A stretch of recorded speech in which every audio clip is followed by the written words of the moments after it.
Olá, bem-vindo a mais uma videoleitura do nosso canal. Tente ouvir acompanhando a leitura e, se possível, lendo em voz alta também. Quanto mais sentidos você utilizar para apreender algo, melhor será a fixação. Faça seus pedidos de novos vídeos nos comentários no YouTube. Um abraço e bons estudos. Vamos lá então.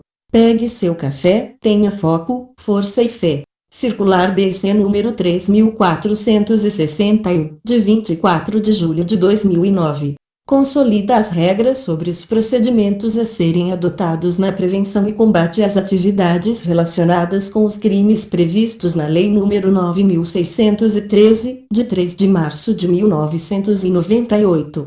Artigo 1º. As instituições financeiras e demais instituições autorizadas a funcionar pelo Banco Central do Brasil devem implementar políticas, procedimentos e controles internos, de forma compatível com seu porte e volume de operações, destinados a prevenir sua utilização na prática dos crimes de que trata a Lei nº 9.613, de 3 de março de 1998. Parágrafo 1º. As políticas de que trata o caput devem, 1. Especificar, em documento interno, as responsabilidades dos integrantes de cada nível hierárquico da instituição, 2. Contemplar a coleta e registro de informações tempestivas sobre clientes, que permitam a identificação dos riscos de ocorrência e da prática dos mencionados crimes, 3. Definir os critérios e procedimentos para seleção, treinamento e acompanhamento da situação econômico-financeira dos empregados da instituição. 4. Incluir a análise prévia de novos produtos e serviços, sob a ótica da prevenção dos mencionados crimes. 5. Ser aprovadas pelo Conselho de Administração ou, na sua ausência, pela diretoria da instituição. 6. Receber ampla divulgação interna. Parágrafo 2º. Os procedimentos de que trata o caput devem incluir medidas prévia e expressamente estabelecidas, que permitam, 1. Confirmar as informações cadastrais dos clientes e identificar os beneficiários finais das operações, 2. Possibilitar a caracterização ou não de clientes como pessoas politicamente expostas. Parágrafo 3º. Para os fins desta circular, considera-se cliente eventual ou permanente qualquer pessoa natural ou jurídica com a qual seja mantido, respectivamente em caráter eventual ou permanente, relacionamento destinado à prestação de serviço financeiro ou à realização de operação financeira.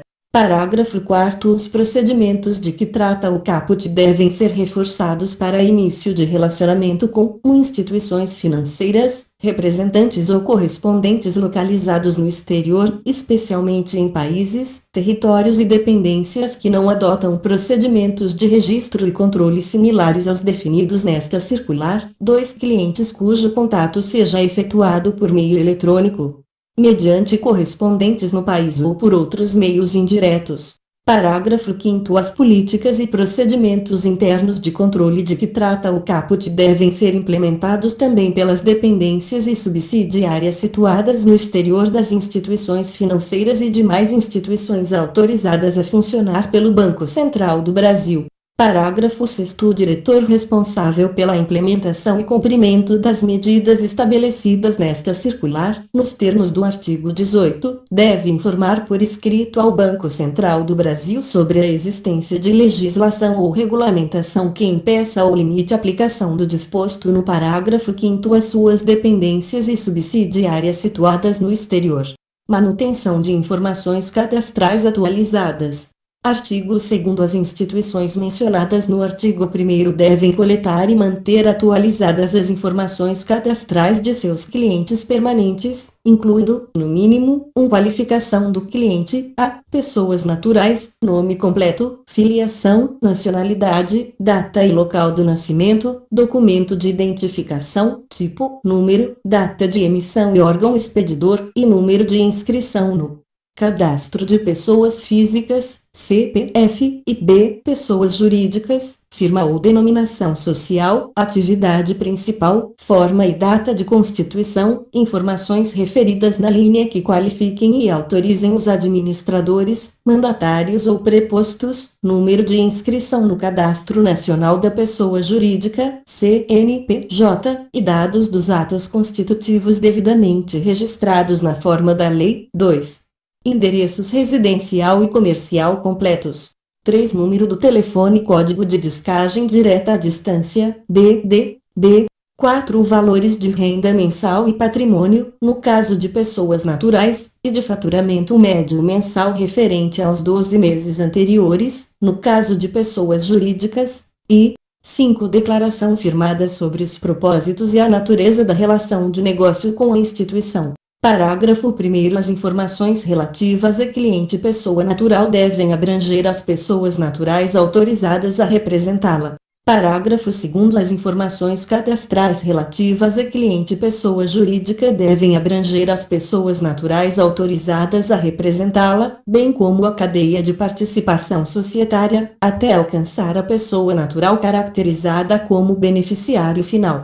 Parágrafo 3º. Excetuam-se do disposto no parágrafo 2º as pessoas jurídicas constituídas sob a forma de companhia aberta ou entidade sem fins lucrativos, para as quais as informações cadastrais devem abranger as pessoas naturais autorizadas a representá-las, bem como seus controladores, administradores e diretores, se houver. Parágrafo 4º. As informações cadastrais relativas a cliente fundo de investimento devem incluir a respectiva denominação, número de inscrição no CNPJ, bem como as informações de que tratam os incisos 1 a 3 relativas às pessoas responsáveis por sua administração. Parágrafo 5º. As instituições mencionadas no artigo 1º devem realizar testes de verificação, com periodicidade máxima de 1 ano, que assegurem a adequação dos dados cadastrais de seus clientes.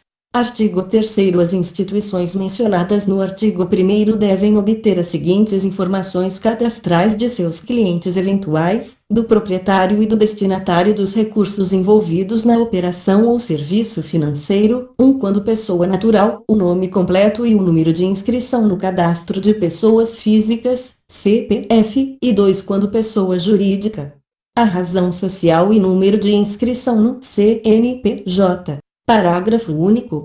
Admite-se o desenvolvimento de procedimento interno destinado à identificação de operações ou serviços financeiros eventuais que apresentem baixo risco de utilização para lavagem de dinheiro ou de financiamento ao terrorismo, para os quais é dispensada a exigência de obtenção das informações cadastrais de clientes, ressalvado o cumprimento do disposto nos demais artigos desta circular. Pessoas expostas politicamente, PP, artigo 4º. As instituições de que trata o artigo 1º devem obter de seus clientes permanentes informações que permitam caracterizá-los ou não como pessoas expostas politicamente, PP, identificar a origem dos fundos envolvidos nas transações dos clientes assim caracterizados. Parágrafo 1º. Consideram-se PP os agentes públicos que desempenham ou tenham desempenhado, nos últimos 5 anos, no Brasil ou em países, territórios e dependências estrangeiros, cargos, empregos ou funções públicas relevantes, assim como seus representantes, familiares e outras pessoas de seu relacionamento próximo.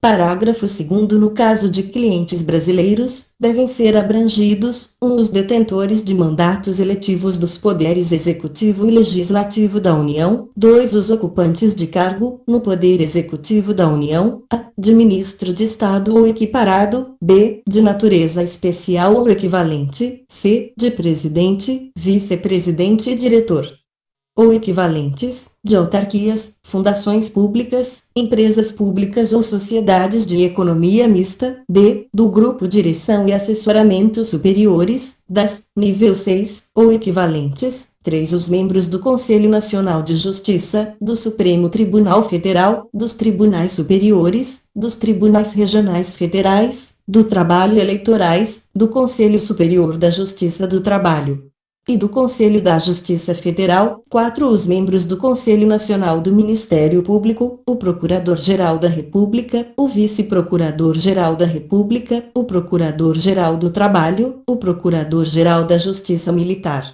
os subprocuradores-gerais da República e os procuradores-gerais de Justiça dos Estados e do Distrito Federal. 5. Os membros do Tribunal de Contas da União e Procurador-Geral do Ministério Público junto ao Tribunal de Contas da União. 6. Os governadores de Estado e do Distrito Federal, os presidentes de Tribunal de Justiça, de Assembleia e Câmara Legislativa. Os presidentes de Tribunal de Contas de Estado, do Distrito Federal e de Município, de Conselho de Contas dos Municípios, os prefeitos e presidentes de Câmara Municipal de Capitais de Estados. Parágrafo 3º. No caso de clientes estrangeiros, para fins do disposto no caput, as instituições mencionadas no artigo 1º devem adotar pelo menos uma das seguintes providências: 1. Solicitar declaração expressa do cliente a respeito da sua classificação. 2. Recorrer a informações publicamente disponíveis. 3. Consultar bases de dados comerciais sobre PEP. E 4. Considerar como PEP a pessoa que exerce ou exerceu funções públicas proeminentes em um país estrangeiro, tais como chefes de Estado ou de governo, políticos de alto nível, altos servidores governamentais, judiciais, do legislativo ou militares, dirigentes de empresas públicas ou dirigentes de partidos políticos. Parágrafo 4º. O prazo de 5 anos referido no parágrafo 1º deve ser contado, retroativamente, a partir da data de início da relação de negócio ou da data em que o cliente passou a se enquadrar como PEP. Parágrafo 5º. Para efeito do parágrafo 1º são considerados familiares os parentes, na linha reta, até o 1º grau, o cônjuge, o companheiro, a companheira, o enteado e a enteada. Parágrafo 6º. No caso de relação de negócio com cliente estrangeiro que também seja cliente de instituição estrangeira fiscalizada por entidade governamental assemelhada ao Banco Central do Brasil, admite-se que as providências em relação à PEP sejam adotadas pela instituição estrangeira, desde que assegurado ao Banco Central do Brasil o acesso aos respectivos dados e procedimentos adotados. Parágrafo 7º. As operações ou propostas de operações que possuam PEP como a parte envolvida serão sempre consideradas como merecedoras de especial atenção, conforme previsto no artigo 10. Parágrafo 8º. O disposto neste artigo também se aplica à pessoa que exerce ou exerceu função de alta administração em uma organização internacional de qualquer natureza, assim considerados diretores, subdiretores, membros de conselho ou funções equivalentes. Início ou prosseguimento de relação de negócio. Artigo 5º. As instituições de que trata o artigo 1º somente devem iniciar qualquer relação de negócio ou dar prosseguimento à relação já existente com o cliente se observadas as providências estabelecidas nos arts. 2º, 3º e 4º, conforme o caso. Registros de serviços financeiros e operações financeiras. Artigo 6º. As instituições de que trata o artigo 1º devem manter registros de todos os serviços financeiros prestados e de todas as operações financeiras realizadas com os clientes ou em seu nome. Parágrafo 1º. No caso de movimentação de recursos por clientes permanentes, os registros devem conter informações consolidadas que permitam verificar: 1. A compatibilidade entre a movimentação de recursos e atividade econômica e capacidade financeira do cliente. 2. A origem dos recursos movimentados. 3. Os beneficiários finais das movimentações. Parágrafo 2º. O sistema de registro deve permitir a identificação: 1. Das operações que, realizadas com uma mesma pessoa, conglomerado financeiro ou grupo, em um mesmo mês calendário, superem, por instituição ou entidade, em seu conjunto, o valor de R$ 10.000. 2. Das operações que, por sua habitualidade, valor ou forma, configurem artifício que objetive burlar os mecanismos de identificação, controle e registro. Registros de depósitos em cheque, liquidação de cheques depositados em outra instituição financeira e da utilização de instrumentos de transferência de recursos. Artigo 7º. As instituições de que trata o artigo 1º devem manter registros específicos das operações de transferência de recursos. Parágrafo 1º. O sistema de registro deve permitir a identificação: 1. Das operações referentes ao acolhimento em depósitos de transferência eletrônica disponível, TED, de cheque, cheque administrativo, cheque ordem de pagamento e outros documentos compensáveis de mesma natureza, e a liquidação de cheques depositados em outra instituição financeira. 2. Das emissões de cheque administrativo, de cheque ordem de pagamento, de documento de crédito, DOC, de TED e de outros instrumentos de transferência de recursos, quando de valor superior a R$ 1.000, R$ 1.000. Parágrafo 2º. Os registros de que trata o inciso 1 do parágrafo 1º efetuados por instituição depositária devem conter, no mínimo, os dados relativos ao valor e ao número do cheque depositado, o código de compensação da instituição sacada, os números da agência e da conta de depósitos sacadas. Parágrafo 3º. Os registros de que trata o inciso 1 do parágrafo 1º efetuados por instituição sacada devem conter, no mínimo, os dados relativos ao valor e ao número do cheque, o código de compensação da instituição depositária, os números da agência e da conta de depósitos depositárias, cabendo à instituição depositária fornecer à instituição sacada os dados relativos ao seu código de compensação e aos números da agência e da conta de depósitos depositárias. Parágrafo 4º. No caso de cheque utilizado em operação simultânea de saque e depósito na própria instituição sacada, com vistas à transferência de recursos da conta de depósitos do emitente para a conta de depósitos de terceiros, os registros de que trata o inciso 1 do parágrafo 1º devem conter, no mínimo, os dados relativos ao valor e ao número do cheque sacado, bem como aos números das agências sacada e depositária e das respectivas contas de depósitos. Parágrafo 5º. Os registros de que trata o inciso 2 do parágrafo 1º devem conter, no mínimo, as seguintes informações: o tipo e o número do documento emitido, a data da operação, o nome e o número de inscrição do adquirente ou remetente no CPF ou no CNPJ. 2. Quando pagos em cheque, o código de compensação da instituição, o número da agência e da conta de depósitos sacadas referentes ao cheque utilizado para o respectivo pagamento, inclusive no caso de cheque sacado contra a própria instituição emissora dos instrumentos referidos neste artigo. 3. No caso de DOC, o código de identificação da instituição destinatária no sistema de liquidação de transferência de fundos e os números da agência, da conta de depósitos depositária e o número de inscrição no CPF ou no CNPJ do respectivo titular. 4. No caso de ordem de pagamento, A, destinada a crédito em conta, os números da agência destinatária e da conta de depósitos depositária. B, destinada a pagamento em espécie, os números da agência destinatária e de inscrição do beneficiário no CPF ou no CNPJ. Parágrafo 6º. Em se tratando de operações de transferência de recursos envolvendo pessoa física residente no exterior desobrigada de inscrição no CPF, na forma definida pela Secretaria da Receita Federal do Brasil, RFB, a identificação prevista no parágrafo 5º, incisos 1 e 4, a linha B, pode ser efetuada pelo número do respectivo passaporte, complementada com a nacionalidade da referida pessoa. E, quando for o caso, o organismo internacional de que seja representante para o exercício de funções específicas no país. Parágrafo 7º. A identificação prevista no parágrafo 5º, incisos 1 e 4, a linha B, não se aplica às operações de transferência de recursos envolvendo pessoa jurídica com domicílio ou sede no exterior desobrigada de inscrição no CNPJ, na forma definida pela RFB. Parágrafo 8º. A instituição sacada deve informar a instituição depositária e a instituição depositária deve informar a instituição sacada, quando requeridas, no prazo máximo de 5 dias úteis contados a partir da data de solicitação, os números de inscrição no CPF ou CNPJ dos titulares da conta sacada e da conta depositária referentes às operações de transferência de valores efetuadas mediante cheque, cheque administrativo, cheque ordem de pagamento e outros documentos compensáveis de mesma natureza, e a liquidação de cheques depositados em outra instituição financeira.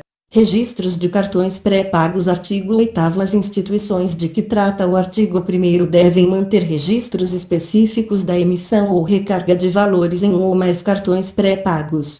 Parágrafo 1º. O sistema de registro deve permitir a identificação da emissão ou recarga de valores em um ou mais cartões pré-pagos, em montante acumulado igual ou superior a R$ 100.000, ou o equivalente em moeda estrangeira, no mês calendário. 2. Emissão ou recarga de valores em cartão pré-pago, que apresente indícios de ocultação ou dissimulação da natureza, da origem, da localização, da disposição, da movimentação ou da propriedade de bens, direitos e valores. Parágrafo 2º. Para fins do disposto no caput, define-se cartão pré-pago como cartão apto a receber carga ou recarga de valores em moeda nacional ou estrangeira oriundos de pagamento em espécie, de operação cambial ou de transferência débito de contas de depósito. Parágrafo 3º. Os registros das ocorrências de que tratam os incisos 1 e 2 do parágrafo 1º devem conter as seguintes informações: um nome ou razão social e o respectivo número de inscrição no CPF ou no CNPJ da pessoa natural ou jurídica responsável pela emissão ou recarga de valores em cartão pré-pago, no caso de emissão ou recarga efetuada por residente ou domiciliado no país. 2. O nome, o número do passaporte e o respectivo país emissor, no caso de emissão ou recarga de valores em cartão pré-pago efetuada por pessoa natural não residente no país ou domiciliada no exterior. 3. O nome e o respectivo número de inscrição no CPF da pessoa natural a quem se destina o cartão pré-pago. 4. A identificação das instituições, das agências e das contas de depósito ou de poupança debitadas, os nomes dos titulares das contas e respectivos números de inscrição no CPF. No caso de emissão ou recarga de valores em cartão pré-pago oriundos de transferências a débito de contas de depósito ou de poupança tituladas por pessoas naturais. 5. A identificação das instituições, das agências e das contas de depósito ou de poupança debitadas, os nomes dos titulares das contas e respectivos números de inscrição no CNPJ, bem como os nomes das pessoas naturais autorizadas a movimentá-las e respectivos números de inscrição no CPF, no caso de emissão ou recarga de valores em cartão pré-pago oriundos de transferências a débito de contas de depósito ou de poupança tituladas por pessoas jurídicas. 6. A data e o valor de cada emissão ou recarga de valores em cartão pré-pago. 7. O propósito da emissão do cartão pré-pago. 8. O nome e o respectivo número de inscrição no CPF das pessoas naturais que representem as pessoas jurídicas responsáveis pela emissão ou recarga de valores em cartão pré-pago. Registros de movimentação superior a R$ 100.000 em espécie. Artigo 9º. Os bancos comerciais, a Caixa Econômica Federal, os bancos múltiplos com carteira comercial ou de crédito imobiliário, as sociedades de crédito imobiliário, as sociedades de poupança e empréstimo e as cooperativas de crédito devem manter registros específicos das operações de depósito em espécie, saque em espécie por meio de cartão pré-pago ou pedido de provisionamento para saque. Parágrafo 1º. O sistema de registro deve permitir a identificação de um depósito em espécie, saque em espécie por meio de cartão pré-pago ou pedido de provisionamento para saque, de valor igual ou superior a R$ 100.000. 2. Depósito em espécie, saque em espécie por meio de cartão pré-pago ou pedido de provisionamento para saque, que apresente indícios de ocultação ou dissimulação da natureza, da origem, da localização, da disposição, da movimentação ou da propriedade de bens, direitos e valores. 3. Emissão de cheque administrativo, TED ou de qualquer outro instrumento de transferência de fundos contra pagamento em espécie de valor igual ou superior a R$ 100.000. Parágrafo 2º. Os registros de que trata o caput devem conter as informações abaixo indicadas: o nome e o respectivo número de inscrição no CPF ou no CNPJ, conforme o caso, do proprietário ou beneficiário dos recursos e da pessoa que efetuar o depósito, o saque em espécie ou o pedido de provisionamento para saque. 2. O tipo e o número do documento, o número da instituição, da agência e da conta corrente de depósitos à vista ou da conta de poupança que se destinam os valores ou de onde o valor será sacado, conforme o caso. 3. O nome e o respectivo número de inscrição no CPF ou no CNPJ, conforme o caso, dos titulares das contas referidas no inciso 2, se na mesma instituição. 4. O nome e o respectivo número de inscrição no CPF, no caso de saque em espécie por meio de cartão pré-pago, cujo portador seja residente ou domiciliado no país. 5. O nome e o número do passaporte e o respectivo país emissor, No caso de saque em espécie por meio de cartão pré-pago cujo portador seja não residente no país ou domiciliado no exterior, 6 a data e o valor do depósito, do saque em espécie por meio de cartão pré-pago ou do provisionamento para saque. Parágrafo 3º. As instituições financeiras devem requerer de seus clientes comunicação prévia, com, no mínimo, um dia útil de antecedência, de saque em espécie, de valor igual ou superior a R$ 100.000. Parágrafo 4º. O atendimento ao disposto no parágrafo 3º deve ser realizado sem prejuízo do previsto no artigo 2º da Resolução nº 3.695, de 26 de março de 2009. Especial atenção. Artigo 10. As instituições de que trata o artigo 1º devem dispensar especial atenção a 1. Operações ou propostas cujas características, no que se refere às partes envolvidas, valores, formas de realização e instrumentos utilizados, ou que, pela falta de fundamento econômico ou legal, indiquem risco de ocorrência dos crimes previstos na Lei nº 9.613, de 1998. Ou com eles relacionados. 2. Propostas de início de relacionamento e operações com pessoas politicamente expostas de nacionalidade brasileira e as oriundas de países com os quais o Brasil possua elevado número de transações financeiras e comerciais, fronteiras comuns ou proximidade étnica, linguística ou política. 3. Indícios de burla aos procedimentos de identificação e registro estabelecidos nesta circular. 4. Clientes e operações em que não seja possível identificar o beneficiário final. 5. Operações oriundas ou destinadas a países ou territórios que aplicam insuficientemente as recomendações do GAFI, conforme informações divulgadas pelo Banco Central do Brasil. E 6. Situações em que não seja possível manter atualizadas as informações cadastrais de seus clientes.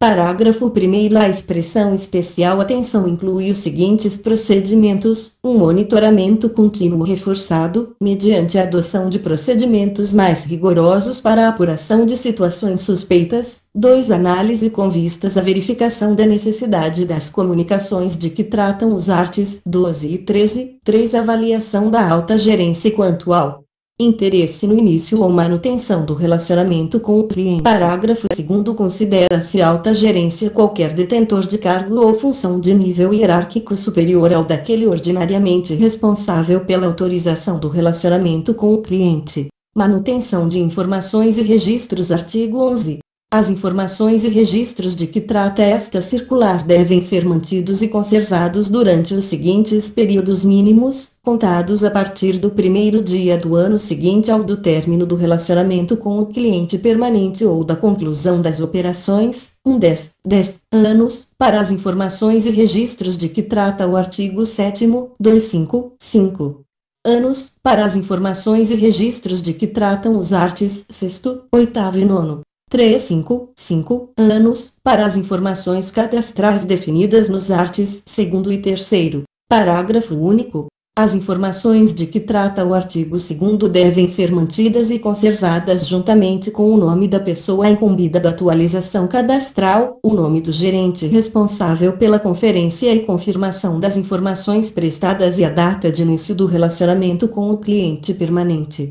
Comunicações ao COAF. Artigo 12. As instituições de que trata o artigo 1º devem comunicar ao Conselho de Controle de Atividades Financeiras, COAF, na forma determinada pelo Banco Central do Brasil, as ocorrências de que trata o artigo 8º, parágrafo 1º, inciso 1, e 2. As ocorrências de que trata o artigo 9º, parágrafo 1º, incisos 1 e 3. Parágrafo 1º. Devem também ser comunicadas ao COAF as propostas de realização das operações de que tratam os incisos 1 e 2 do caput. Parágrafo 2º. As comunicações das ocorrências mencionadas no caput devem ser realizadas até o dia útil seguinte àquele em que verificadas. Artigo 13. As instituições de que trata o artigo 1º devem comunicar ao COAF, na forma determinada pelo Banco Central do Brasil, as operações realizadas ou serviços prestados cujo valor seja igual ou superior a R$ 10.000, e que, considerando as partes envolvidas, os valores As formas de realização, os instrumentos utilizados ou a falta de fundamento econômico ou legal, possam configurar a existência de indícios dos crimes previstos na Lei nº 9.613, de 1998, 2. As operações realizadas ou serviços prestados que, por sua habitualidade, valor ou forma, configurem artifício que objetive burlar os mecanismos de identificação, controle e registro. 3. As operações realizadas ou os serviços prestados, qualquer que seja o valor, a pessoas que reconhecidamente tenham perpetrado ou intentado perpetrar atos terroristas ou neles participado ou facilitado o seu cometimento, bem como a existência de recursos pertencentes ou por eles controlados direta ou indiretamente. 4. Os atos suspeitos de financiamento do terrorismo. Parágrafo 1º. O disposto no inciso 3 aplica-se também às entidades pertencentes ou controladas, direta ou indiretamente, pelas pessoas ali mencionadas, bem como por pessoas e entidades atuando em seu nome ou sob seu comando. Parágrafo 2º. As comunicações das ocorrências de que tratam os incisos 1 a 4 do caput devem ser realizadas até o dia útil seguinte àquele em que forem verificadas. Parágrafo 3º. Devem também ser comunicadas ao COAF as propostas de realização das operações e atos descritos nos incisos 1 a 4. Artigo 14. As comunicações de que tratam os arts. 12 e 13 deverão ser efetuadas sem que seja dada ciência aos envolvidos ou a terceiros. Parágrafo 1º. As comunicações relativas a cliente identificado como pessoa politicamente exposta devem incluir especificamente essa informação. Parágrafo 2º. Alteração ou cancelamento de comunicação efetuados após o 5º dia útil seguinte ao da sua inclusão devem ser acompanhados de justificativa da ocorrência. Artigo 15. As comunicações de que tratam os arts. 12 e 13 relativas a instituições integrantes de conglomerado financeiro e a instituições associadas a sistemas cooperativos de crédito podem ser efetuadas, respectivamente, pela instituição líder do conglomerado econômico e pela cooperativa central de crédito. Artigo 15-A. As instituições de que trata o artigo 1º que não tiverem efetuado comunicações nos termos dos arts. 12 e 13 em cada ano civil deverão prestar declaração, por meio do Sistema de Controle de Atividades Financeiras, SISCOAF, atestando a não ocorrência de transações passíveis de comunicação conforme previsto nesta circular. Parágrafo único. A declaração mencionada no caput deve ser, 1. Enviada em até 10 dias úteis após o encerramento do ano civil, 2. Considerada para fins da verificação do atendimento ao disposto no artigo 11, inciso 3, da Lei nº 9.613, de 1998, e 3. Fornecida, no que se refere ao artigo 12. Apenas pelas instituições que mantêm os registros mencionados nos arts. 8º e 9º desta circular. Artigo 16. As instituições de que trata o artigo 1º devem manter, pelo prazo de 5 anos, os documentos relativos às análises de operações ou propostas que fundamentaram a decisão de efetuar ou não as comunicações de que tratam os arts. 12 e 13. Procedimentos internos de controle. Artigo 17. O Banco Central do Brasil aplicará, cumulativamente ou não, as sanções previstas no artigo 12 da Lei nº 9.613, de 1998, na forma estabelecida pela legislação, às instituições mencionadas no artigo 1º desta circular, bem como aos seus administradores que deixarem de cumprir as obrigações estabelecidas nesta circular. Artigo 18. As instituições de que trata o artigo 1º devem indicar ao Banco Central do Brasil o diretor responsável pela implementação e cumprimento das medidas estabelecidas nesta circular, bem como pelas comunicações de que tratam os arts. 12 e 13. Parágrafo 1º. Para fins da responsabilidade de que trata o caput, admite-se que o diretor indicado desempenhe outras funções na instituição, exceto a relativa à administração de recursos de terceiros. Parágrafo 2º. No caso de conglomerados financeiros, admite-se a indicação de um diretor responsável pela implementação e cumprimento das medidas estabelecidas nesta circular, bem como pelas comunicações referentes às respectivas instituições integrantes. Artigo 19. O Banco Central do Brasil divulgará os procedimentos para efetuar as comunicações de que tratam os artes 12 e 13, 2 operações e situações que podem configurar indício de ocorrência dos crimes previstos na Lei nº 9.613, de 1998, 3 situações exemplificativas de relacionamento próximo, para fins do disposto no artigo 4º. Artigo 20. A atualização das informações cadastrais relativas a clientes permanentes cujos relacionamentos tenham sido iniciados antes da entrada em vigor desta circular deve ser efetuada em conformidade com os testes de verificação de que trata o parágrafo 5º do artigo 2º. Artigo 21. Esta circular entra em vigor na data de sua publicação, surtindo efeitos 30 dias após a data de publicação para os relacionamentos com clientes permanentes ou eventuais estabelecidos a partir dessa data. Artigo 22. Ficam revogadas as circulares NS 2852, de 3 de dezembro de 1998, 3339, de 22 de dezembro de 2006, e 3422, de 27 de novembro de 2008. E os artes 1º e 2º da circular número 3290, de 5 de setembro de 2005. Brasília, 24 de julho de 2009. Fim. Ufa, essa foi demorada. Parabéns por ouvir tudo. Não esqueça de se inscrever em nosso canal para receber nossas atualizações. Bons estudos e boa sorte. Deus te abençoe.